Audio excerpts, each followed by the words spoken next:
అందరికీ నమస్కారము. జాతీయత కొరవడిన క్రీడా దినోత్సవాలు అనేటువంటి ఈ వీడియో చాలా విషాదకరమైనటువంటి విధంగా ఆంధ్ర రాష్ట్రంలో జరుగుతోంది.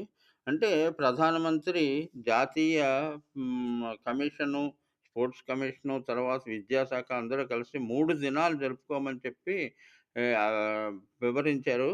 ఇది మేజర్ ధ్యాన్ చంద్ గారి జన్మదినోత్సవ సందర్భంగా ప్రముఖ హాకీ క్రీడాకారుడు.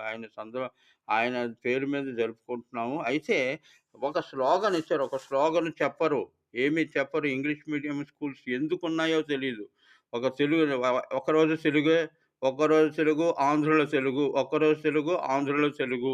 ఇదే విధంగా సాగుతుంది తప్ప, ఒక గంటైనా మైదానంలో గడపండి అని చెప్పేసి ప్రధానమంత్రి గారు ఇస్తే దాన్ని ఎందుకో తొంగదొక్కేస్తారు ఇలాంటివన్నీని. అంటే పిల్లలు అడుగుతారనో మరి లేపోతే ఏమిటో తెలీదు. ఈ ఆచారాలను కొంచెం